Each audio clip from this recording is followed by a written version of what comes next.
allegiance to the flag of the United States of America and to the republic for which it stands, one nation under God, indivisible, with liberty and justice for all. What a fine group sitting up here. You all look very good. Approval of the agenda. I move the board approve the agenda as presented. Second.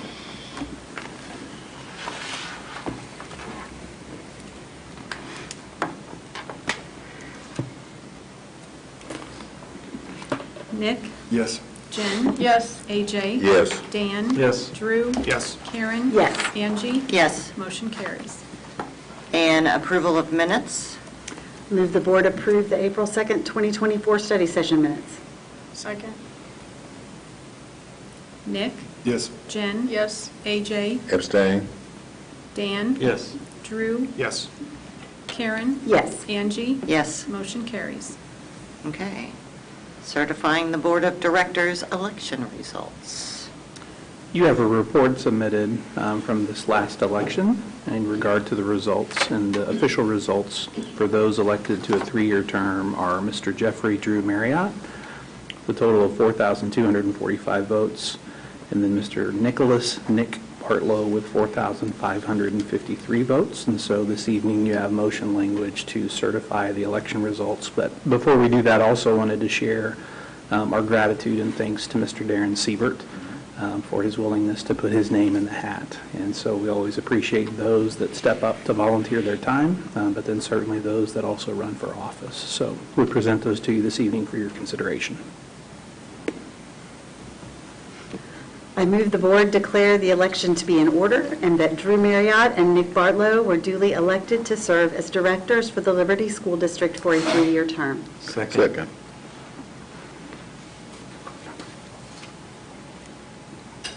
Nick? Abstain. Jen? Yes. AJ? Yes. Dan? Yes. Drew? Abstain.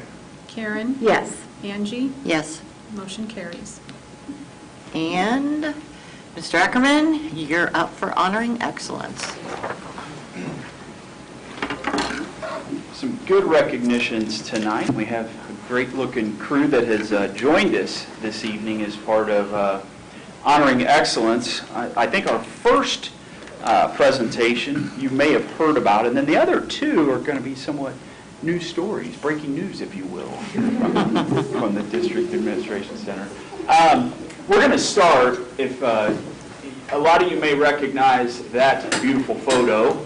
That was taken on March the 12th at Lillian Schumacher Elementary, and this has become a big deal. And I was just talking to Heather Hall before the meeting, and what a great tie-in as we talk about the election on April 2nd and the fact that the I voted stickers from these students from Lillian Schumacher Elementary were at polls all across our district and across Clay County.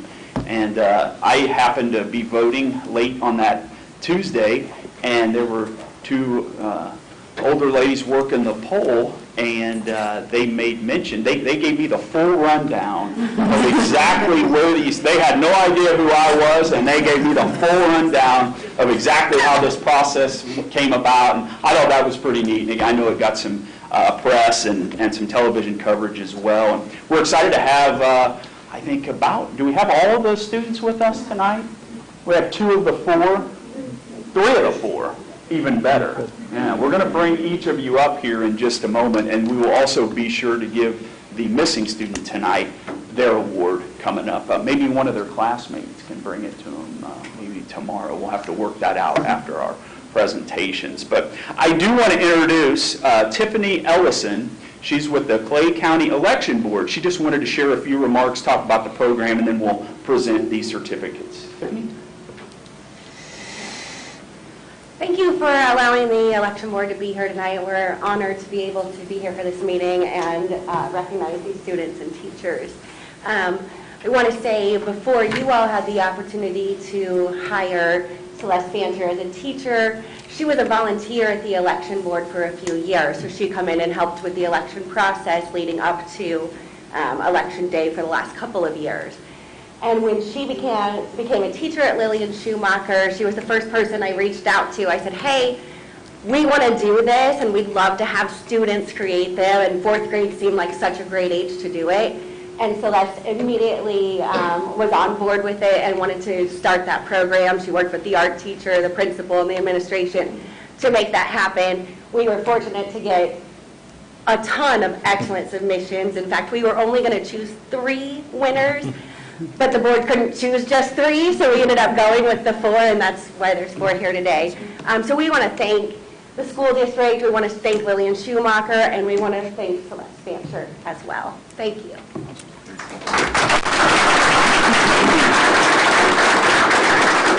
All right, students, I'm going to introduce you. If you would come up, I'll present these awards to you. We have Julie Abdullah. She's not here, so we will set that aside. I bet these next 3 are here. All right, here we go. This is Kaylee Bridges. Kaylee.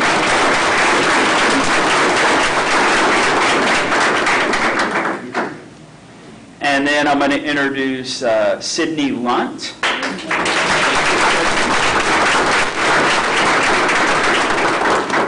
Congratulations. And Genevieve Rath.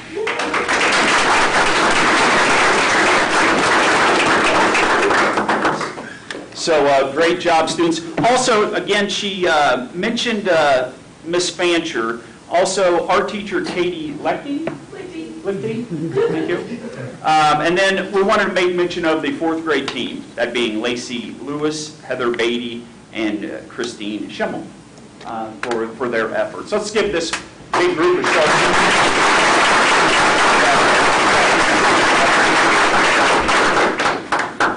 All right, moving along.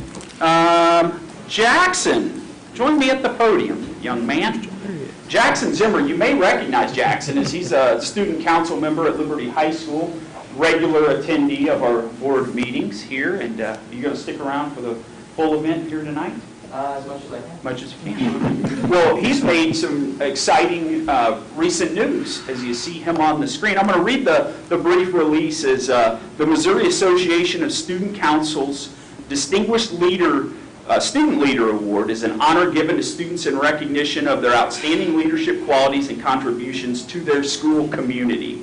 This award is typically presented to students who have demonstrated exceptional leadership skills, service to their school community, and positive influence on their peers. Recipients of the MASC Distinguished Student Leader Award are often individuals who have shown dedication to improving their school environment, fostering inclusivity, and making a positive impact through their involvement in student council or other leadership roles.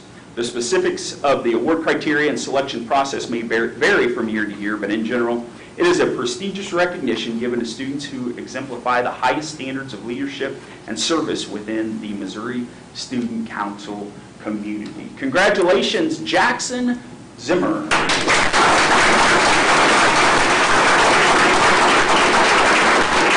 I need to add just a really quick plug. Jackson and a senior at Liberty North High School will be joining me on our LPS podcast later this week to talk about their experience in LPS and all things Jackson. And I think it's going to be, who's our North guest? I can check. Well, so anyway, stay tuned. Stay tuned. Congratulations, though, Jackson. Thank you very much. Job well done. We have yet another student recognition, and this is a great story and one that we'll be sharing, I'm sure, in the weeks to come. You see Sloan Juergens out of the EDGE program based over at Liberty High School. Kathy Ellermeyer is who connected with me a few weeks ago about this project and the work that Sloan has done in recent months. And Kathy, she is our Director of Health Services in Liberty Public Schools. She is going to come to the podium and make the introduction. Kathy. This is pretty exciting, and I was made aware of this when Sloan contacted me at the beginning of the school year. So in recent years, this has access for women to access period products worldwide has become an issue, and it's been in the spotlight nationally and also in the world. And so about 2 years ago, after hearing a broadcast on the radio, this Nick Bartlow texted or emailed us to say, hey, I've heard about this. There's a disparity going on. What is Liberty doing? What's our district doing? And do we have free products? And we were able to answer Nick to say, yeah, we do. We do in all the nurses' offices. Students can go and access free products anytime they need. So fast forward 2 years to today, at about that same time, Nick, we had a student busy that we didn't know about, Miss Sloan Jergens. And this started at the end of her sophomore year. She's a senior now, a senior ed student. And it was her vision and initiative to where she wanted to make that access grow. So she started with a grant, and Liberty Foundation gave her a grant to be able to do a pilot project. So she started at her junior year. So last year, unbeknownst to us, she was doing this pilot project. She started with 2 bins, and she wanted to have access in female student bathrooms that they use every day, that they didn't have to go to the nurse and have a stigma attached to it. It's not an illness. Why go to the nurse? Why use a regular bathroom? And so that's what she did. She started with 2 bins, and it grew to 5 bins throughout her junior year. And she saw that it was so successful. There was not pilfering going on. The students were so thrilled to be able to just access what they need in normal restrooms that they use every day. Then she reached out to us in August, and that's when it got really exciting, because she said, I've been doing this project. I want to expand this.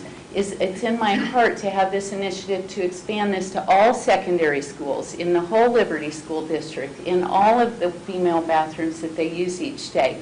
And so we got busy. And of course, thank goodness, we have amazing leadership. So Steve Anderson, my supervisor, and Dr. Tucker, they were like, well, absolutely, this is just the right thing to do. This makes total sense, and we need to get on that. And so they approved that very quickly. And so in addition, there was a DESE grant that's annual, that it will supply our products pretty much every year. And it was the dispensers that are the cost. And then we had our Liberty Community Health Action Team jumped on board and donated $10,000. That's Liberty Parks and Rec, Liberty Hospital, and Clay County Public Health Center in combination with Liberty Public Schools. That's Liberty Health Action Team.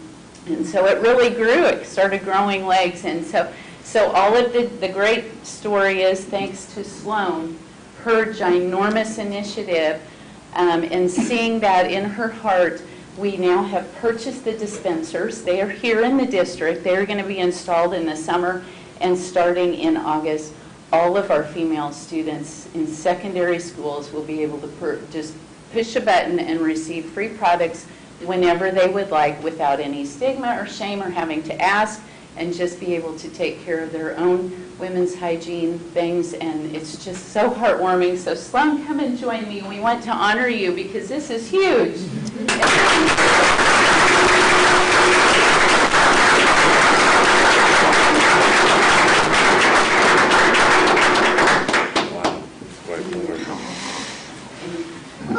you.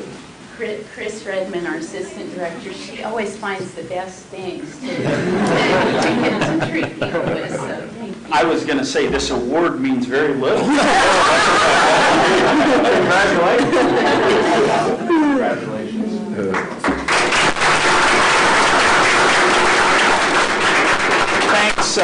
Thanks to Kathy and Tiffany for taking the podium tonight and helping us out with our recognitions this month. So again, coming up next month, I'm sure it'll be a full docket as we are right in the midst of celebration season. We expect to name our District Teacher of the Year, Support Employee of the Year coming up next week, and we already have, I think, almost a handful of presentations already scheduled for May, which, kids, by the way, that is the night before the last day of school, believe that or not. So, but that concludes Honoring Excellence for tonight. Thank you. As is before everybody leaves, don't go anywhere yet. We are going to take 10 minutes to come out, congratulate, get to know you, say wonderful things, and then you can leave if you so choose. So if everybody's back by 7:25.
Look at this timing.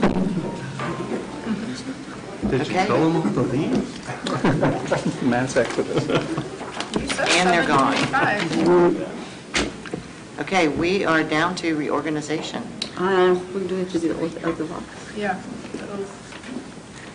Oh, yes, sorry. I was too far down. Administration of the oath of office. We'll welcome Ms. Denise to administer the oath of office to Mr. Bartlow and Mr. Marriott. Is it the same as this one? You brought your own copy? You got it memorized? That's the University of Chicago. I got the most notes, I bring a copy. Karen, you can get up and go take a picture if you want. I do solemnly swear or affirm I do solemnly swear or affirm that I will support the Constitution of the United States that I will support the Constitution of the United States and the Constitution of the State of Missouri, and the Constitution of the State of Missouri, and that I will faithfully and impartially discharge and I will faithfully and impartially discharge the duties of school director the duties of school director in and for the Liberty 53 School District, in and for the Liberty 53 School District, County of Clay, State of Missouri, County of Clay, State of Missouri, to the best of my ability according to law. to the best of my ability and according to law. All right. Congratulations on being duly sworn in. Dr. Tucker? So the next order of business under reorganization of our board this evening is to open the floor for any nominations for the Board of Education president. I move that the board elect Angie Reed as president of the Board of Education. Second.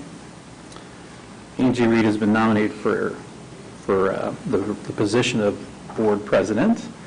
We do have a second. Are there any additional nominations?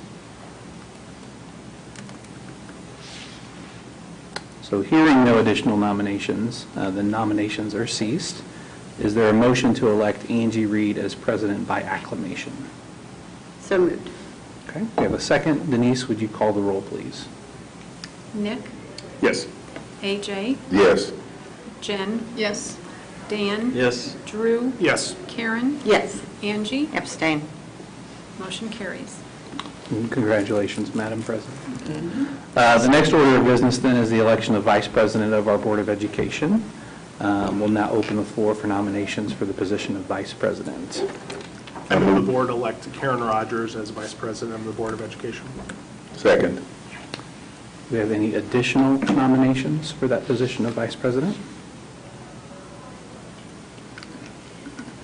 So hearing no additional nominations, the nominations are ceased. Is there a motion to elect Ms. Karen Rogers as Vice President by acclamation? So moved. Yes. Okay. First, Mr. Bartlow, second, Mr. Byrd. Denise, would you call the roll call, please?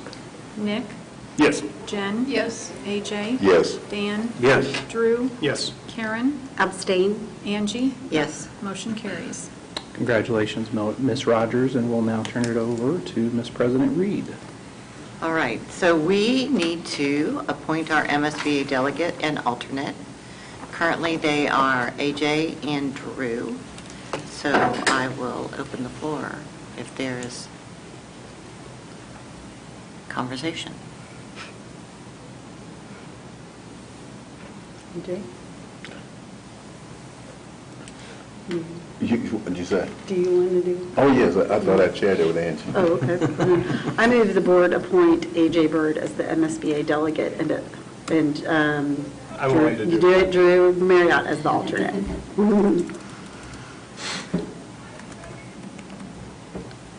So AJ has been nominated for MSBA delegate, and Drew has been nominated for MSBA alternate. Are there any other nominations? All right, having received no additional nominations, nominations are ceased. Is there a motion to appoint AJ Byrd as MSBA delegate and Drew Marriott as MSBA alternate by acclamation? So moved. That's very good. Second? Second. Denise, would you call the roll, please? I'm sorry, who was the second? Sorry, I had Thank them in you. my mouth. It's me. Nick, Yes. Jen. Yes. AJ, Abstain. Dan, Yes. Drew, Abstain. Karen, Yes. Angie, Yes. motion carries. All right, appointment of a treasurer of the Board of Education. Who could it be? Do you need a minute to think about that? I move the board appoint Cindy Sullivan as treasurer of the Board of Education. Are there any other nominations besides from Cindy? Having received no additional nominations, nominations are ceased. Is there a motion to appoint Cindy Sullivan as treasurer by acclamation? So moved. So, Lots of Second? Everybody got the second? Second. Denise, would you call the roll, please? Nick, Yes. Jen. Yes. AJ. Yes. Dan. Yes. Drew. Yes. Karen, yes. Angie, Yes. motion carries. All right, appointment of the board secretary. Yeah. I move the board appoint Denise Aldridge as Board of Education Secretary. Second. We are not wasting time here. Are there any other nominations? Having received no additional nominations, nominations are ceased. Is there a motion to appoint Denise Aldridge as board secretary by acclamation? So moved. Second. Denise, would you call the roll, please? Nick, Yes. Jen. Yes. AJ. Yes. Dan. Yes. Drew. Yes. Karen. Yes. Angie, Yes. motion carries. No one can change their mind now. All right, does anyone have any public comment cards? Mr. Gates, do you want to publicly comment? Okay, just checking. Then, our consent agenda is our adopted rules of parliamentary procedure. Robert's rules provide for a consent agenda listing several items for approval of the board by a single motion. Documentation concerning these items has been provided to all board members and the public in advance to assure an extensive and thorough review. Items may be removed from the consent agenda at the request of any board member. Move the board approve consent agenda items 4.1 through 4.6. Second. Nick, Yes. Jen. Yes. AJ. Yes. Dan. Yes. Drew. Yes. Karen. Yes. Angie, Yes. motion carries. All right. Now we're on to when my board is not.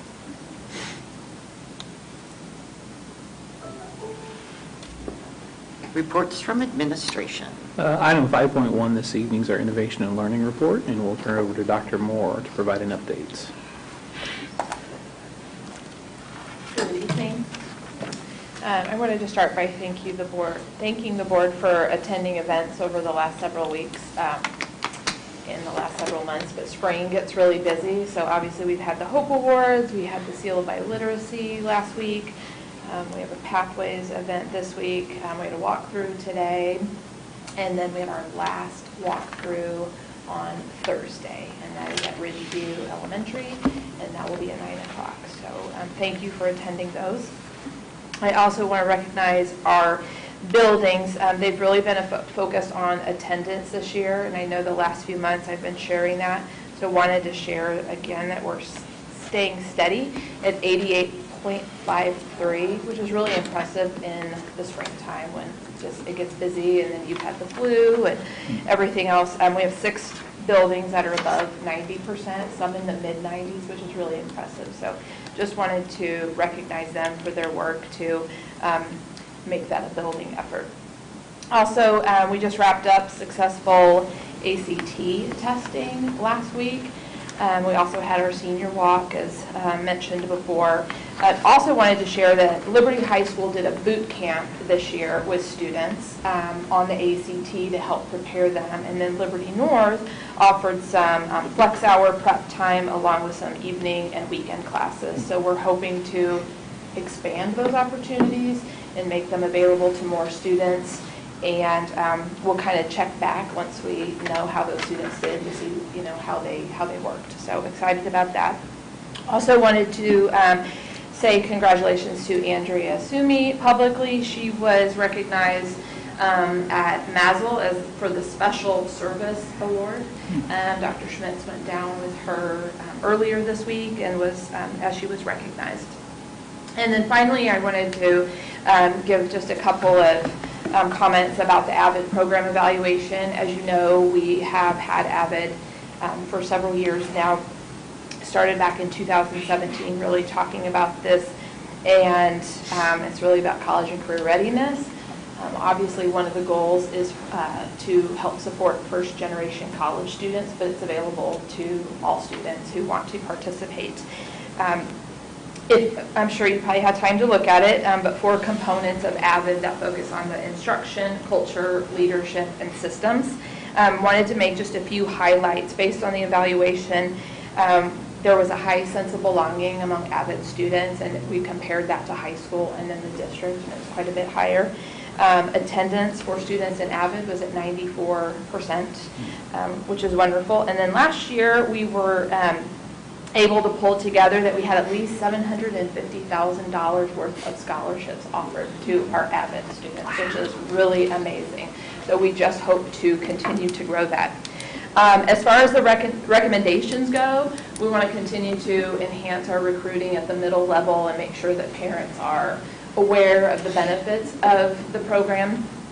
We shared several months back a video that was made, and so we just hope to continue to use that.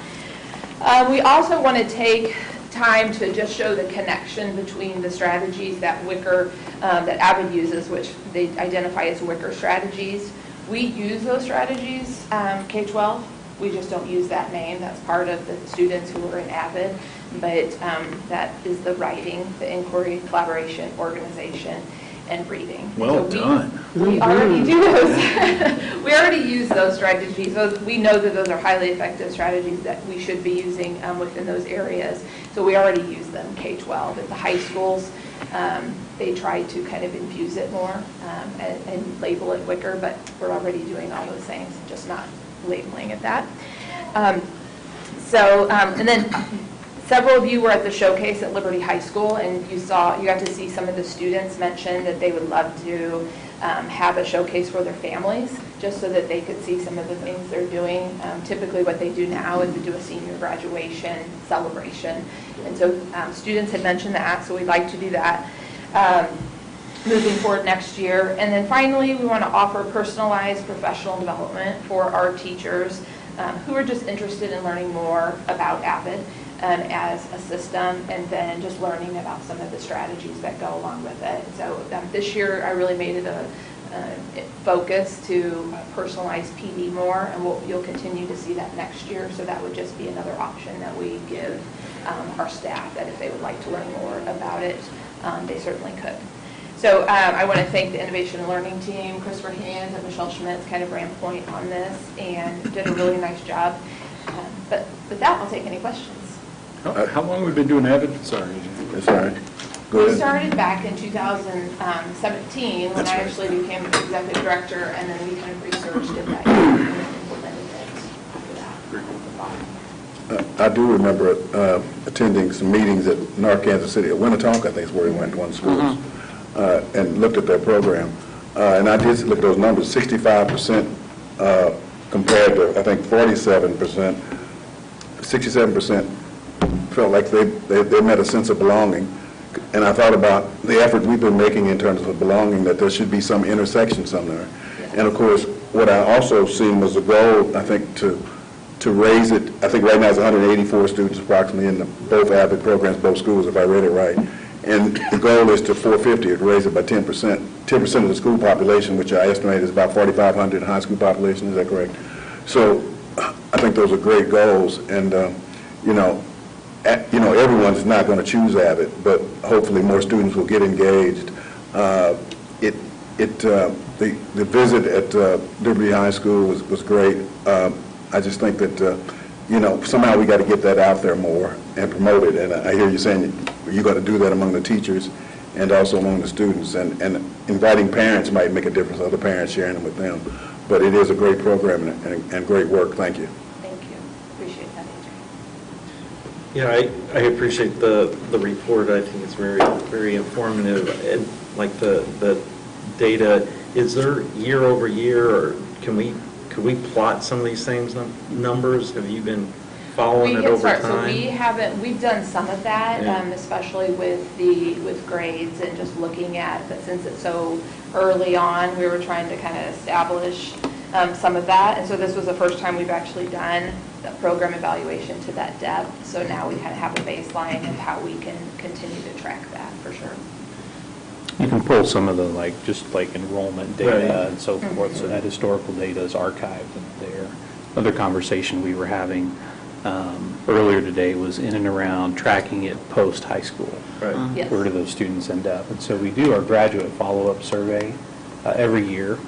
The team upstairs helps chase that information down.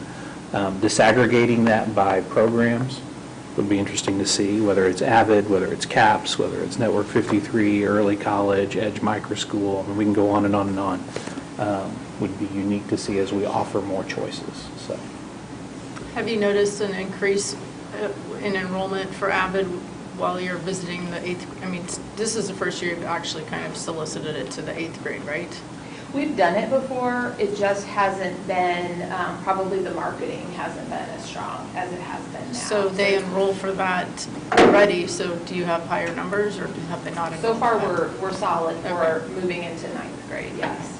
And as AJ said, it's really that goal of 10% of your population. So we were at 9, so just trying to increase that. And then with the strategies, again, we use those already, but just trying to be more intentional with using those because we know they work in that program. And one of the things that really helps with the sense of belonging is, they have their tutorials, and there's an ability to take a risk, that you're talking to your classmates and saying, I don't get how to do this, and I need some support, and your classmates are there to support you. So that's something that you don't have to call an AVID tutorial, but just to have some kind of structure like that in your class where you can help support students and help them feel safe when asking questions. It's an amazing thing to watch when students help each other. The things that they learn in the helping and the things that they teach in that to each other. And part of that role, as you know, that it is 9, 10, 11, we have AVID tutors who come in, and a lot of times it's students who are actually in AVID who come back to tutor, which is very cool to see that. But then once you get to their senior year, students take that on and support each other so that you don't have the actual tutors.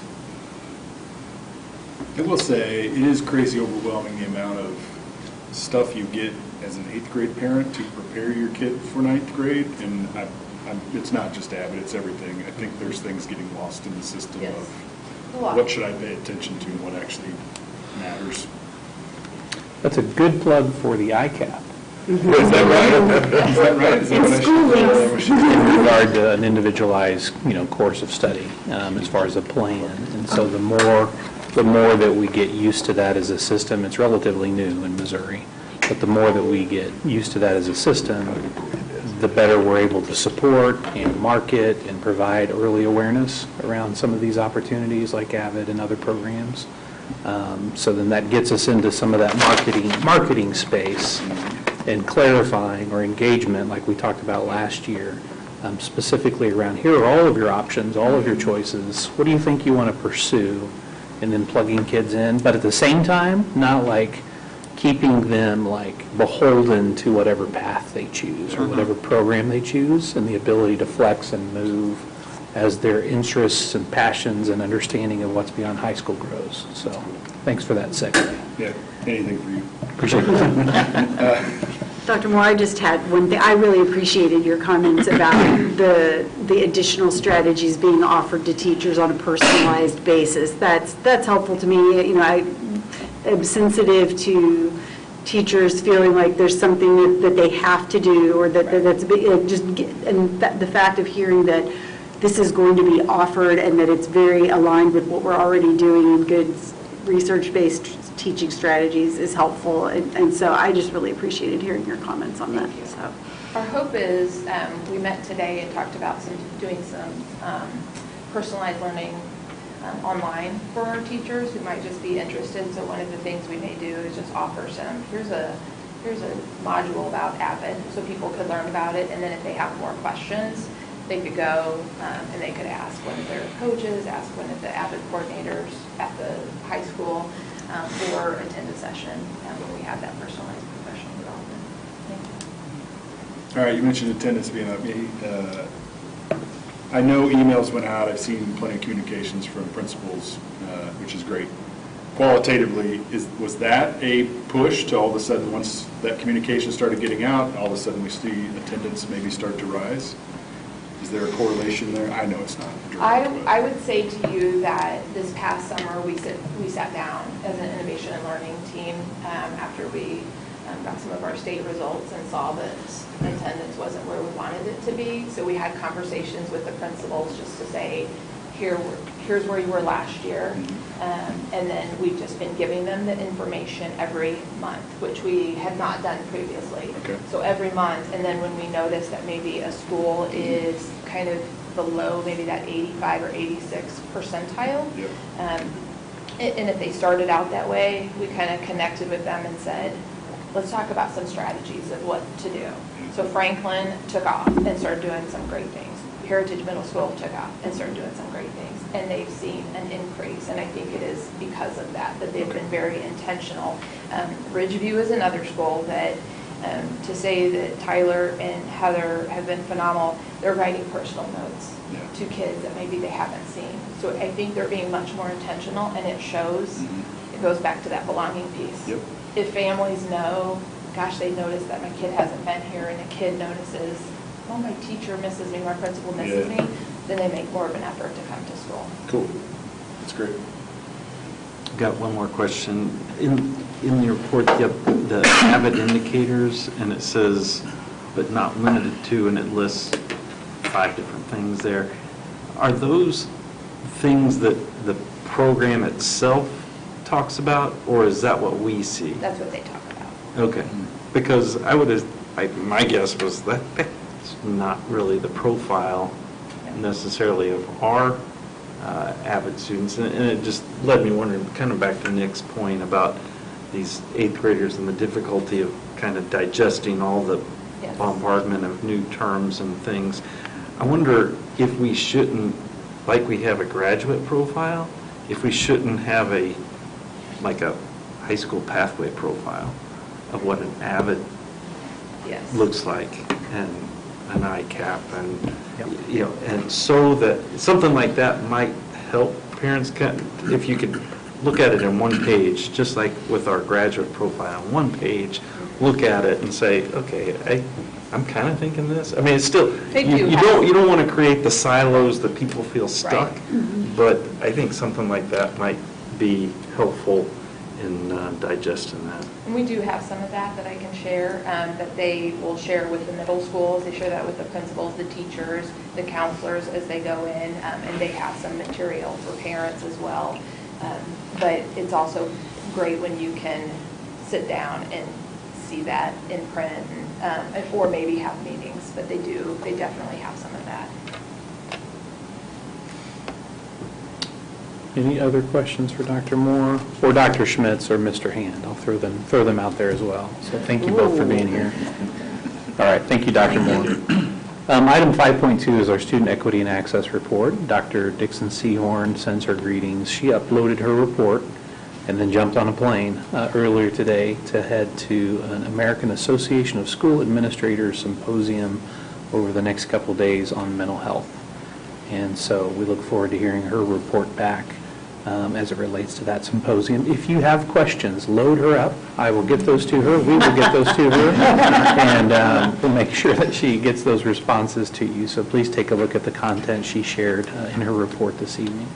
Next up is 5.3, Ms. Cindy Sullivan for our finance report. Good evening. I have 3 donations to present to you tonight. A donation of new costumes and masks from Stephen and Laurel Healy, valued at $1,500 to be used for theater or musical productions throughout the district. A donation of a treadmill from Orange Theory Fitness to the Liberty High School Special Education Department, valued at $800 to use in their new active sensory room.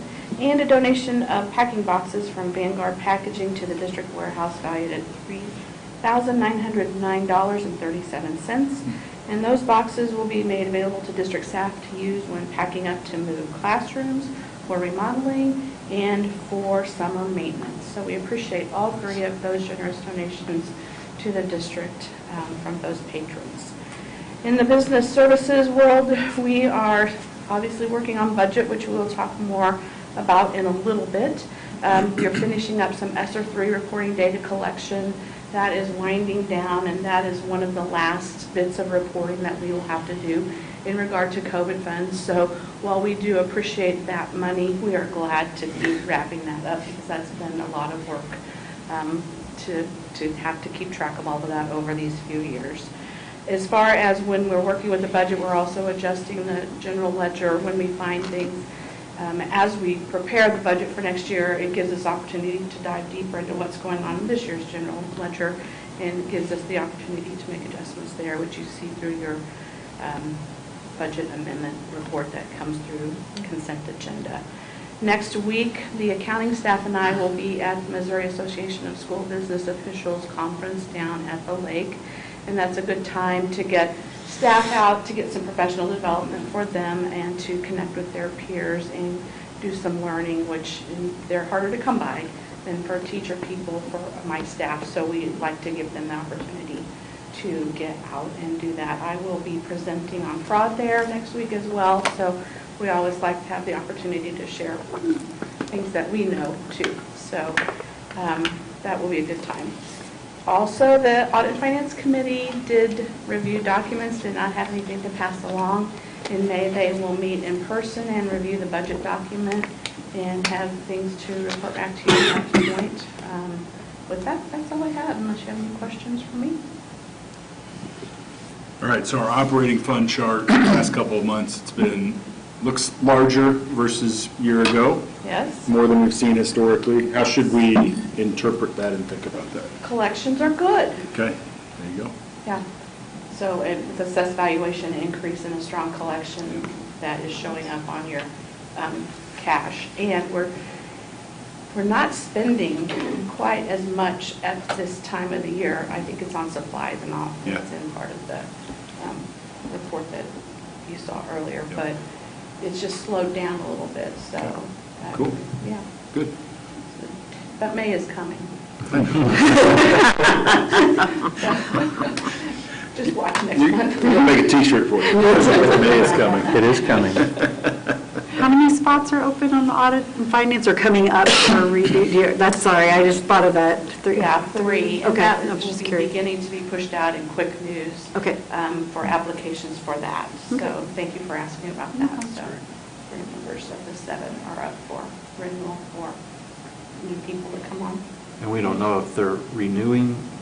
I do or not. there's- I will talk with them in May once we celebrate them for that meeting and just unless they're help in getting new members if they don't want to repeat, we always invite them back because they're a great committee and they do good work.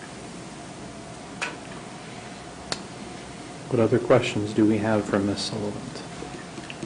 She'll be back, so Thank you. Thank you, Cindy. Next up is our operations report, Mr. Stephen Anderson. Thank you. The first item I wanted to chat about is the capital plan. On Friday, we did an update that kind of gave you, we do that every April, to give you an overview of how we intend to spend down our capital plan. So if you are looking for help in spending money.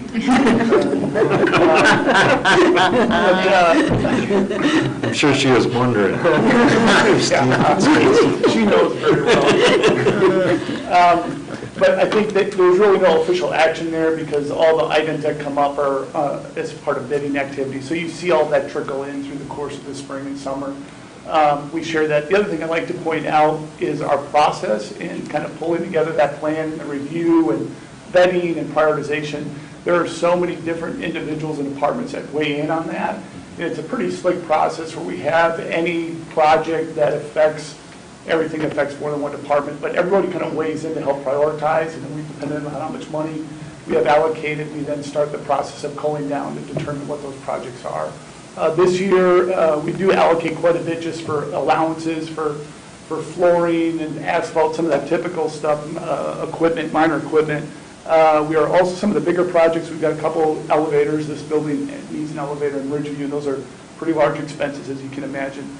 Some of the playground activity, this will be the first round. That was within the bond, but as I described, a lot of this is timing and flow of dollars, so we're going to hit a couple of these under our capital plan initially, just to free up some money in bond to handle some of the overages that we've experienced elsewhere. So that works out pretty well. That's at Franklin, Shoal Creek, and Warren Hills. We're also putting a new best classroom up at Liberty North, and part of that program moves up to Liberty North, and that'll be a big summer project. And then Ridgeview HVAC, and then some tech server projects as well. So that's capital plan. Also to mention April 30th at 6 p.m. at Heritage Middle. I mentioned this last couple months, I believe, but that's the fentanyl awareness parent information night. For if you're able to pass that along to others in the community, I'd appreciate that. On the bond front, all is going pretty well. We are kind of wrapping up the softball fields. That'll be this month, and then another week or two over at the Ox Field at Liberty High. Everything else is kind of churning pretty well, right on plan. In fact, the tech center is going quite well. We're kind of moving into the, probably just before the final stage, and we're looking at potentially before next month's board meeting on the 21st. We've done this before, so maybe set up a time ahead of that meeting, say about 5:15 or so, where we could go there and walk through it and you can get a sense of that space. So we'll provide more information on that as that gets closer, but I just wanted to make you aware of that. And then last, if you noted in the report, a couple of us received an email when this first happened, but Officer Kelly Eads at Warren Hills, right? Yeah. So he was observed a student choking in the cafeteria. Of course, this is one of our new elementary officers. It's just, again, it's just been such a great program and a great addition. It's just the stories you hear weekly, and I'm sure others hear more. It's just been fantastic. He notices, of course, very trained, got great experience. Just calmly walked up, took the kid, turned him around, hit the Heimlich, dislodged, the obstruction, and just kind of brought him to the nurse and carried on. Just kind of another day at Warren Hills. And again, it's just another reminder of that investment. I think how important it is, and just how much everybody appreciates that. So I wanted to just kind of recognize him and thank you all. That's all I had. So we have to take any questions. Did I get it right? Taste It Tuesday? That sounded pretty exciting. I mean, is it when you introduce new foods to kids? Did I read it right? Yes, maybe do that for Okay, I just thought it was really pretty creative and a good way to introduce kids to new foods. So. I was more into the next paragraph and then the pictures, and was wondering, cinnamon rolls sounded good Sunday morning when I read through this report. They still sound good, and it sounds like they were highly reviewed, so if you ever need volunteers. We can make them available for you. I was really struck by the part of your report that talked about how the number of students who qualify in their McKinney-Vento as homeless now has over doubled in the district. And it's just a reminder that I'm grateful for the outreach that your team continues to do with transportation to try to provide stable transportation to them. It does look like it's getting harder. So I just wanted to thank you all for investigating options. And I know that's probably not a unique thing around. It's probably not unique to our district that we're seeing that uptick in the number of homeless students. So. And I appreciate you bringing that up. That is one of the challenges as that population increases and serving the transportation needs is becoming more and more challenging. Taxi service is not coming to Liberty, so they're trying to find other ways and means to get that. And a lot of times when that pool gets thinner, the costs go up, and so it's just another one of those challenges for us. Other questions? Okay. Thanks, Mr. Anderson. Thank you. Next up, our Human Resources Report, Dr. Sarah Marriott.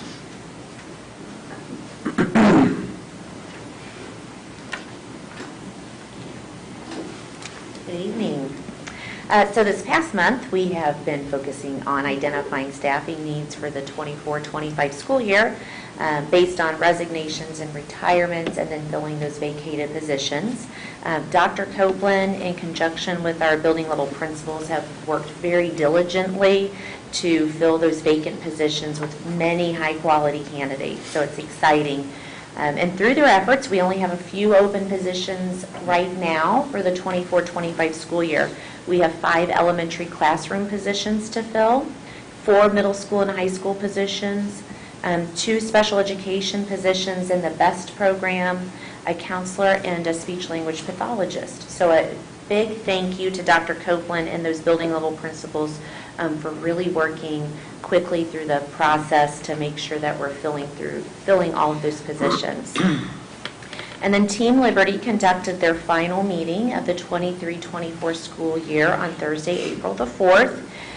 They've worked over the past several months studying information, gathering feedback from team members, and then engaging in very detailed discussions to finalize their salary recommendations for classified, certificated, and extra duty positions for the 24-25 school year.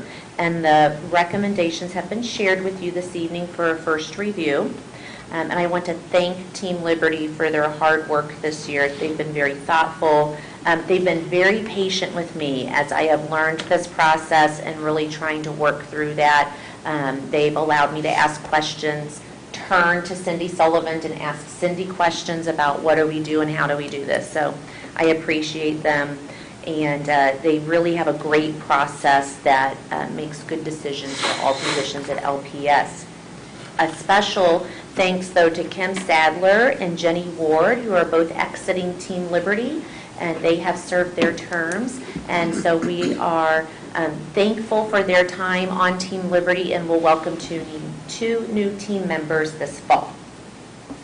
This past week, we hosted our first Lunch and Learn for LPS team members. Any interested staff member who wanted to use their lunch hour to learn about a specific topic, and this one was active listening, could join us here at the DAC, and we had 23 team members participate in that. So we will survey the attendees to see if that's an opportunity that they would like to continue with, maybe on a quarterly basis next school year. And then I did want to share with you some data regarding the paid time off policy change that you all approved and we implemented regarding our classified team members. So the policy change allows for our classified team members to use their PTO on non-work days, such as spring break, Christmas break, the Wednesday before Thanksgiving. There's some parameters and there's some guidelines that are applied for that use. But during spring break, we had 48 staff members utilize 181 PTO days during that time. So initial feedback from that indicates that it was very well received. It is viewed as a tremendous benefit for our classified team members who are eligible for that. And I would welcome any questions that you have. Just share a thought with you. The young lady that was recognized for the female products, she wants to be a school teacher. So let's start with, and I told her about Grow Your Own. Yes. She said she'd heard a little bit about it. So go ahead and start recruiting her, would you? I will do that right now. I'm going to go talk to Kathy. Absolutely. And she wants to be a secondary school teacher. That's right. Yeah, that's right. It's a win-win. Any other questions or leads for Dr. Marriott? Yes, I will take leads as well. Thank you, Dr. Marriott. Thank you. Last item then under administration report is from the superintendent, and so just to highlight a couple items in my report to you this evening. We shared the information and data regarding our strategic plan engagement over the course of this last few months with our board, with you all earlier at our study session, and wanted to just fold that in and incorporate that again with over 3,000 responses to our surveys, interviews, focus groups engaged, over 150 people and participants. So we appreciate our partnership with G&D Associates. A couple of notable items as far as next steps.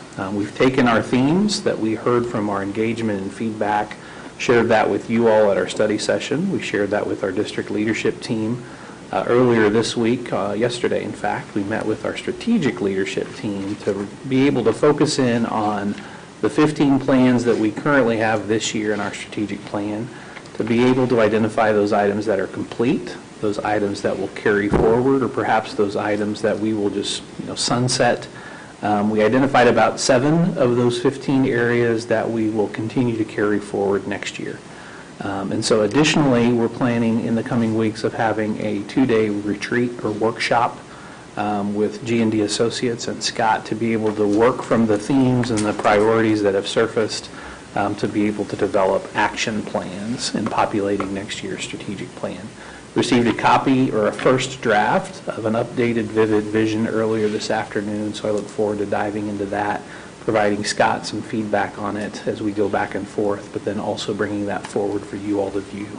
We do plan on one additional engagement event later before the end of this spring semester to be able to share kind of our finalized draft, let's say, of our strategic plan for additional feedback from community as far as an engagement event. So look out for that as far as the coming weeks. And what kind of format are you thinking? We're still working on the format. We would likely reach out for sure to those folks that took the time to engage in interviews and focus groups, be it students or staff or community members, with an invite to an evening event likely. That's kind of what we're thinking. I've got a call with Scott tomorrow afternoon actually to begin finalizing that. Thanks for asking that. Success Ready Students Network update. Several of us are attending a competency-based learning conference or summit tomorrow in Columbia that has been put on by DESE in partnership with the University of Missouri. We have a presentation tomorrow at 11:30 as far as an update on Success Ready. To that end, we're working on a few things as far as designing a dashboard to be able to measure the components of the Success Ready Student Network, from some of the assessment pieces to some of the improvement framework items along with real-world learning experiences. The goal is to have that dashboard in draft form to be able to share with the Department of Elementary and Secondary Education by the first part of May. In addition to the dashboard, we are working on a continuous improvement framework. Consider that as an alternate to the APR. That really is a bit more meaningful in terms of identifying here's the work that districts need to be considering or working toward in an improvement framework as it relates to personalized competency-based learning. And so districts might fall into three categories. The first kind of beginning category would be an emerging category. The second would be kind of a progressing or practicing category, and then the last category would be transformational. Along a variety of standards from leadership to the academic pieces to market value assets, real world learning, and so forth. The other piece that is, we believe, open to every district that is participating is for them to be able to spotlight or showcase their innovation that they want to bring forward for the sake of collaborating across districts so that others can learn one from another. And so we look forward to finalizing that. I do want to thank the Communications Department, Mr. Ackerman especially, for his work in readying for convocation. After our event last August, we solicited feedback from our staff who overwhelmingly appreciated the event being on site. They appreciated a number of things about the event as far as the parade, just the atmosphere, the ability to connect with colleagues that they hadn't seen for a while. Especially appreciated us incorporating students as much as we did. And they really liked the weather because it turned out pretty nice that morning for Rise and Shine. So we're going to give another run, a go at it, to be able to host it on our campus in August. And so more information will be shared. We are going to shift it from Liberty High School over to Liberty North High School and are talking about some contingency plans in the event that it is just blazing hot or perhaps raining. That we can shift pretty easily, we feel, to the inside. And so again, appreciate Mr. Ackerman and all of those that help in planning for that event. Hard to believe we're already talking about that as far as our next Rise and Shine event. So be on the lookout for more information to come there. We do have our final coffee with the community coming up, which will be a district update scheduled for the 25th of this month. And so we'll host that again virtual through Facebook. That's been a good venue for us to be able to reach people, solicit some questions in real time, but then also have that archive for people to be able to view later. And I'm grateful for everyone that helped present throughout this year's Coffee with the Community series.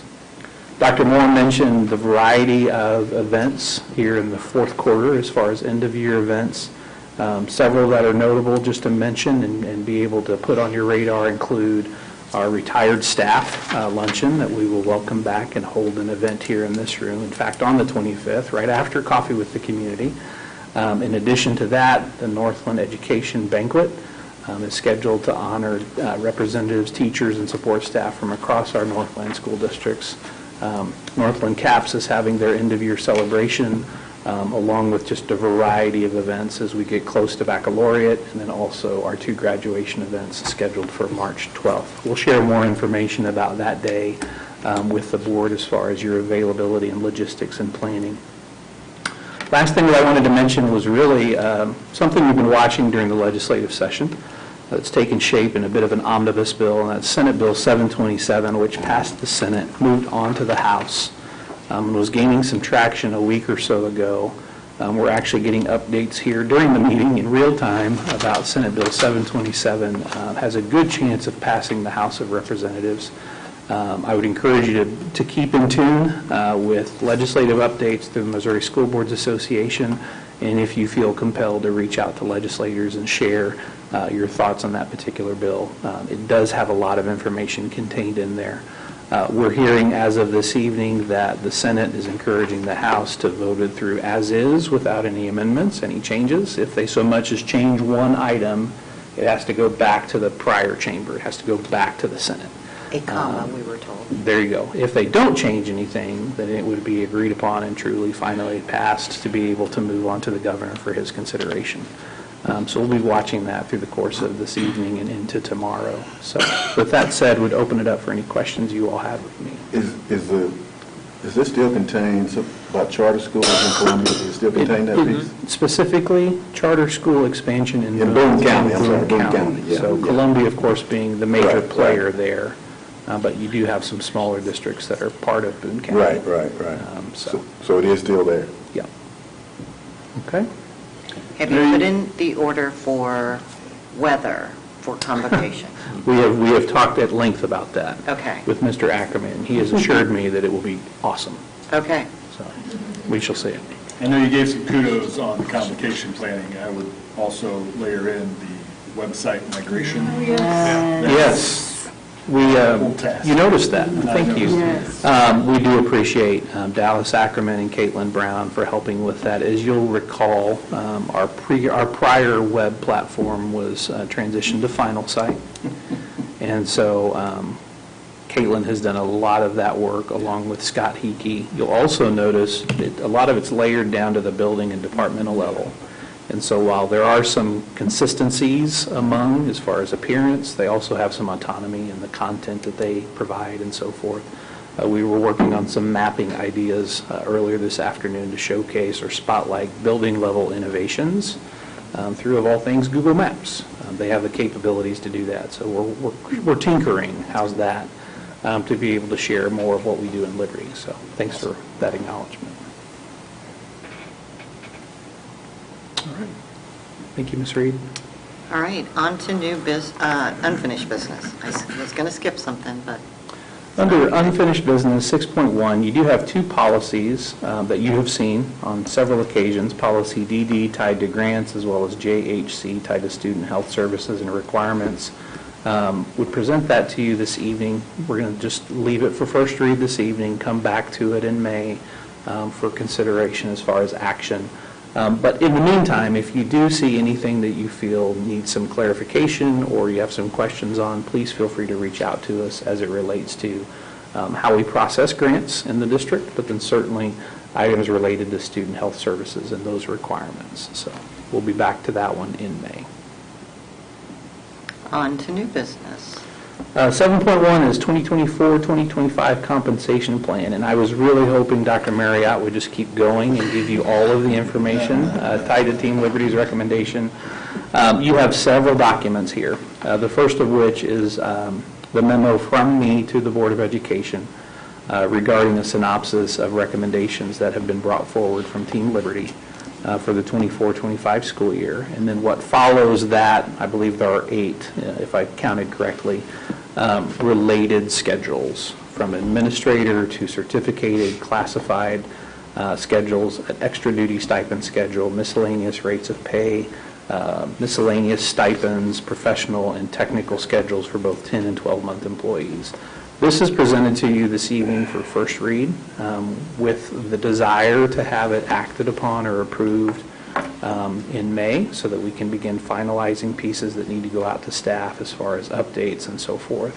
I want to hit on kind of the general kind of summary or estimated cost per item that was discussed this year in Team Liberty and our Administrator Salary and Welfare Committee. But before I do that, I do want to extend a tremendous thanks to everyone that serves on Team Liberty.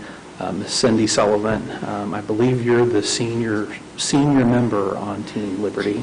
And then Dr. Marriott, who's joined her this year. Also Michelle Baldwin, who is our facilitator. And just as with professional learning, professional development, it all hinges on the presenter or the facilitator. And so we appreciate her for her, I don't know how many years now of working with Team Liberty. Probably close to 10. But she has a tremendous skill set of navigating difficult topics and reaching consensus. And I know Mr. Gates has lived that and experienced that for a few years as well. So we appreciate everybody that serves in that capacity. To get to the summary, as far as estimated costs, I'll start at the end. The total estimated costs for the recommendations, excuse me, looking at fiscal year 2025 is $5,049,523. That is the total cost. As you break that down by category and recommendations you'll see this evening, the first is to fund all salary schedules, both vertical and horizontal movement, including extra days, to the tune of $1,719,061. Enhancing the certificated salary schedule at a rate of 3% of an increase, including extra days, equates to $1,960,722. Enhancing the classified salary schedule, again at a 3% increase, is $796,467. Enhancing professional 10 and 12-month salary schedules at a rate of 3% equates to $123,774.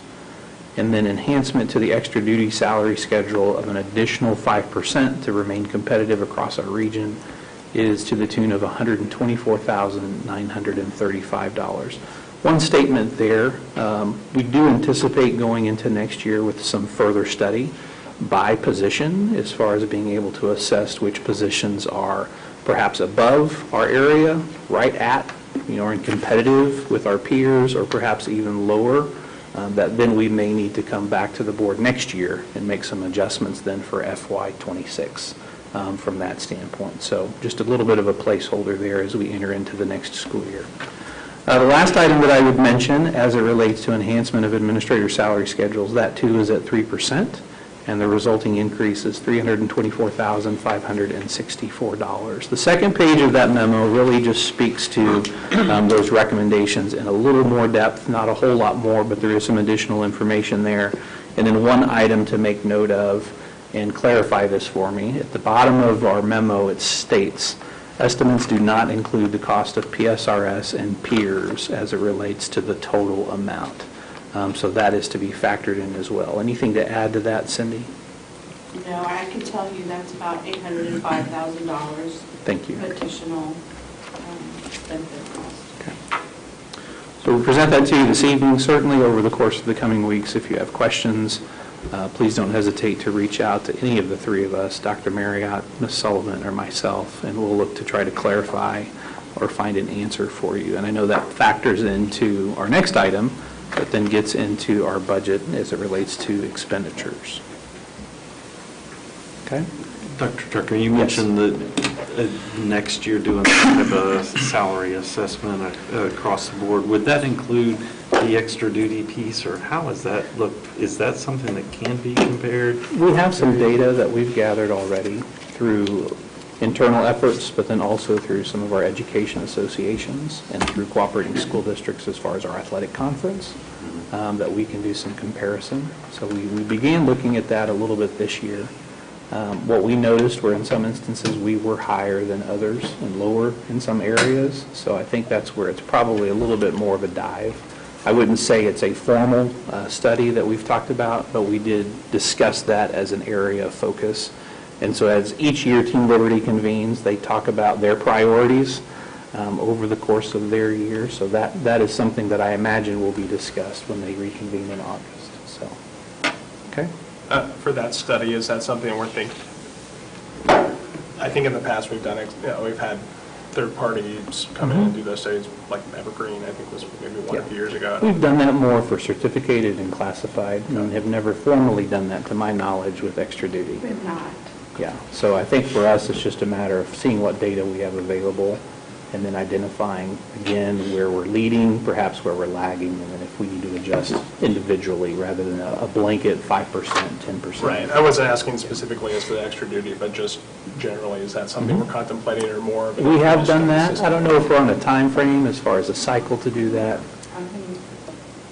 Do you want to answer that? I mean, So we are not looking at doing a full salary study for next year for those positions.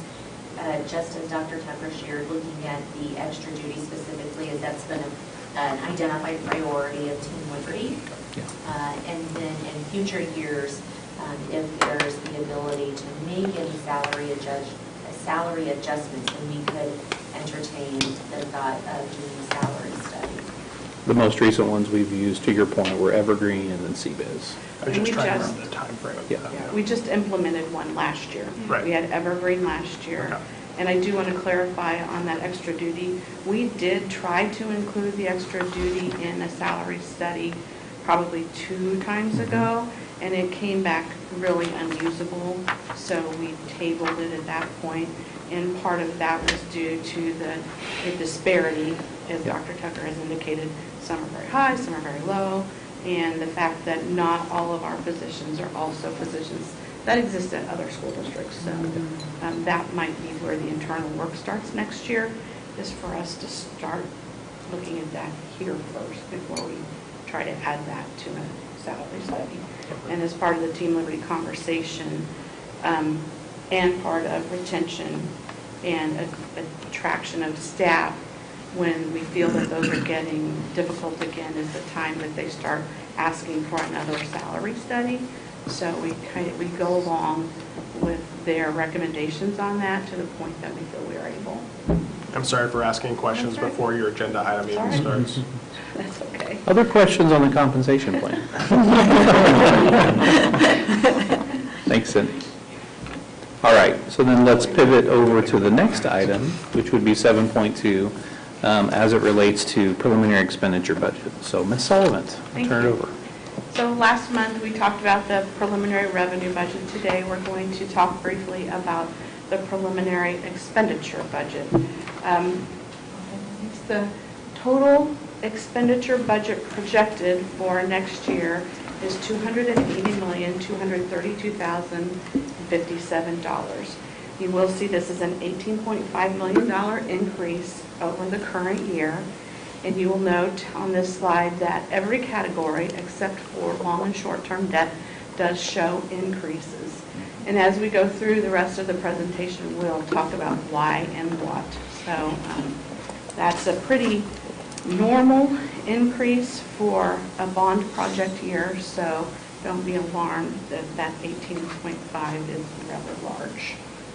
The next slide just shows you pictorially, if you prefer pictures over numbers, what that compares. And what's difficult about the bar graph on the left is that bond, the capital outlay, which is the turquoise, makes it difficult to compare. So you'll see on the operating slides, when we get to that, how it compares a little easier.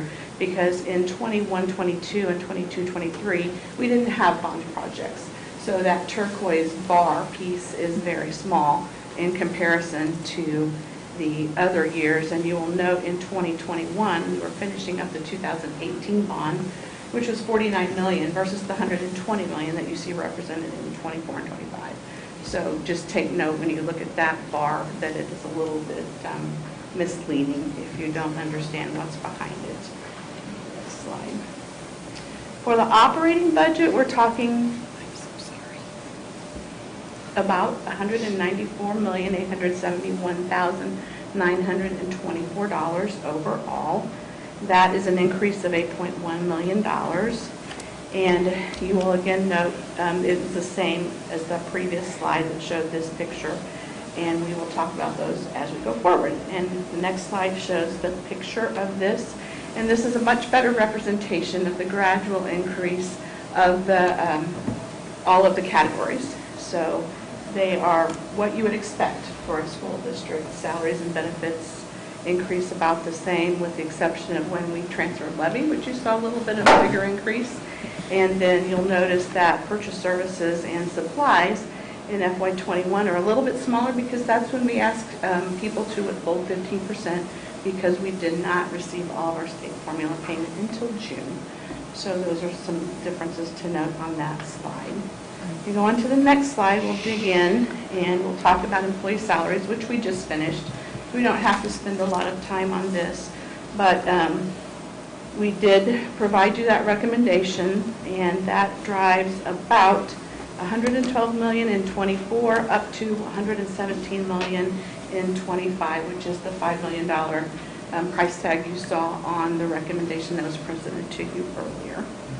And also noted that salaries for certificated staff comprise 69% of all salaries in the district, and salaries do represent 60% of our operating budget, which when combined, as we'll talk later, with employee benefits is 78%, which is right where a school district our size typically is, and all school districts actually.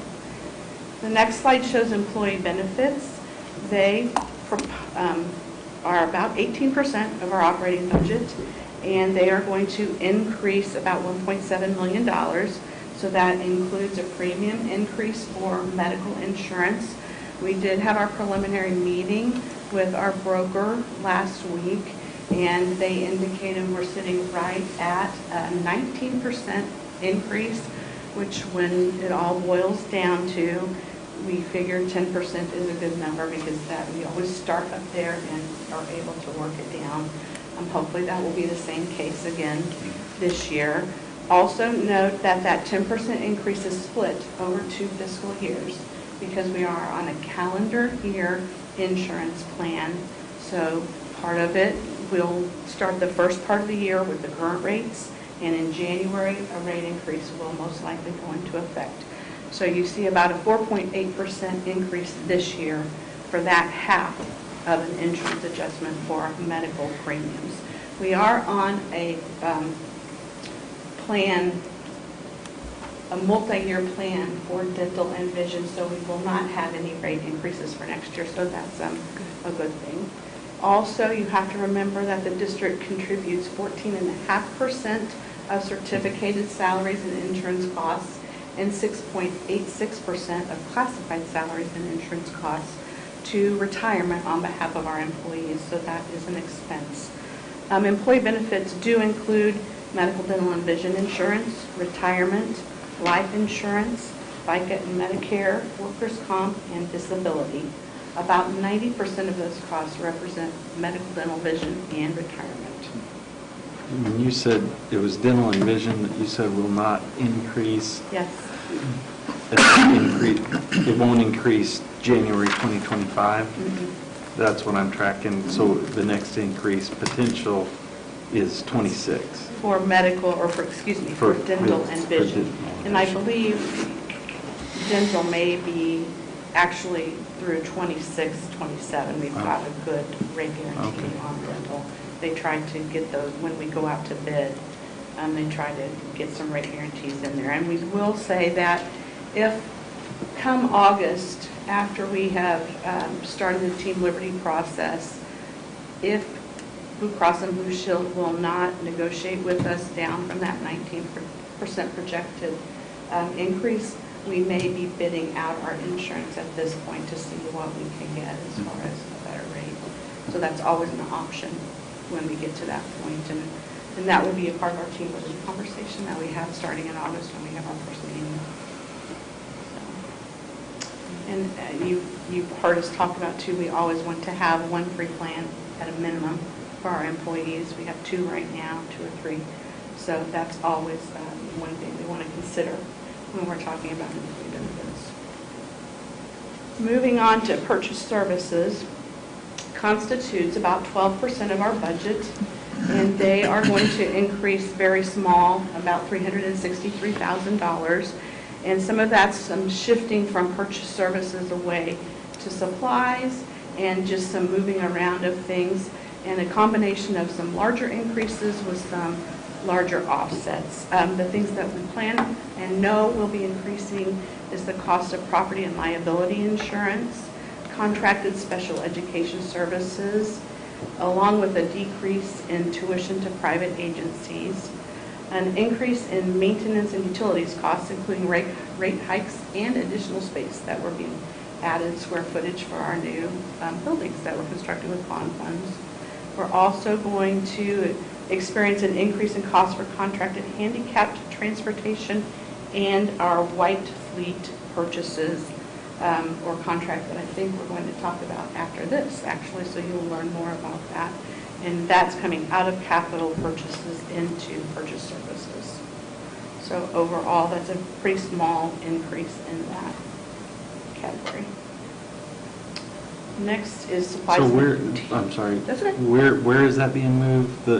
By the fact that we're moving to leases? Yes. If we were purchasing it, Comes out of capital. It would be in capital? Yes. Okay. The lease structure, as Mr. Anderson, I'm sure will touch on, is set up as an operating lease, so it comes out of operating funds. Okay. Any other questions on those? Supplies and materials are approximately 10% of the operating budget, and they are budgeted to increase from $18.7 million to $19.8. That's an increase of $1.1 million. Utilities are going up, rate hikes, and that is also electricity and gas are included in supplies and materials, so those are the costs that are going up there. Custodial will go up just for supplies for our additional spaces, so we plan on that, as well as price increases. Food costs are planned to go up about $500,000, so that's what the Nutrition Services Director is anticipating in her cost increases. And then transportation, supplies, parts, tires, and fuel are all increasing in cost as well. So that's the bulk of the $1.1 million increase in supplies and materials. I know I'm going to throw you a curveball. You may not have it off the top of your head. What's been the cost increase on food supplies this year? What food it is?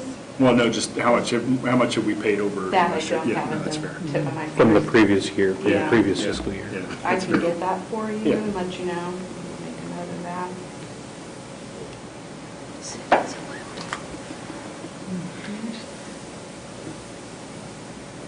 I know it's been significant. Oh, it's been crazy, I'm sure. Yeah. So I'll have that information for you. Okay. And then on to capital outlay, which you actually heard Mr. Anderson talk about. He pretty much went over everything on this slide. So it's about 22% of our budget. And in this slide, it also includes bonds. So that's why it's so much of our total budget this year.